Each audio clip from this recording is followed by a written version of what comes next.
قصة الله يا أبلاه نمبا وحو أهاغني العقبة دنبو هايستيك cuntay diyaarsadeen isagii xaaskiisii cuntadii oo meesha taala ayaa albaabkii la garaacay gabadhii baa tiri anaa u tagay way furtay waxay aragtay qof miskiin oo taagan wuxuu yiri waan gaajoonaya waxaan cunaysay ninkii baa ku noqotay waxay tiri nin miskiin ah inoo hor taagan wuxuu cunuu rabaa mas'uulna naga eeri markaas way warwareegaan marway waxaan way maqbar dhameyn karayno aan wax ka siino may waxba siinayna inay ka xay ninkii sidii baa lagu qadiyay ayaama ka bacdi waqtigii isbedelay ninkii qaniga ahaa faqiir buu noqday gabadhiisina way kala tageen gabadhii nin kala guursaday ninkii kale oo guursaday iyadoo la joogta ayaa albaabka la soo garaacay waqti cunto ah way baxdo marbaxaad ahaydo sadaqa am raba waxaan cunaan u baahnahay waaba ninkii qabi jiray iyada ninkii waaga sadaqada ha bixin ku yiri ee iyada qabi jiray weeyaa ninka sadaqadaysanaya dawarsanaya intay raashin fiican u soo qaaday ninkii baa u timay wax tiri warnimo ay nabar iyo wax ma siiya waxay u qaad wixii uu cuni karayaba uu ay u geysay iyadoo ooyeysay soo noqotay iyadoo ooyeysa ay soo noqotay markaasuu ninkeedii ku yiri maxaa ku helay sadaqaynu la baxnay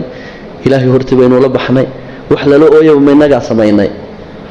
markaasay tiri waxaan aad iyo aad uga ooyayaa ninka aan sadaqada siinayay waa ninkii qabi jiray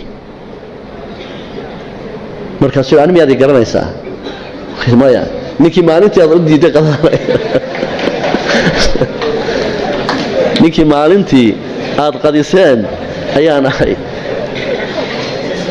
maxaa jira marka xadiiskii rasuulka aad fahmaysaa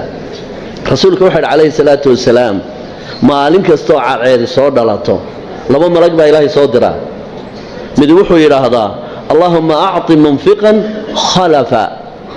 ka kalena wuxuu yiraahdaa allahumma a'ti mumsikan talafa xadiiskaas ku muuqdo labada malag way duceeyaan maalin walba mid wuxuu ku duceeyaa ilaahay oo ninkii wax bixiya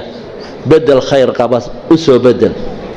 ككلنا وحو يراهضا إله يونيك بخيلك وعشده وحو بحنكره إله وحك بابيه وكان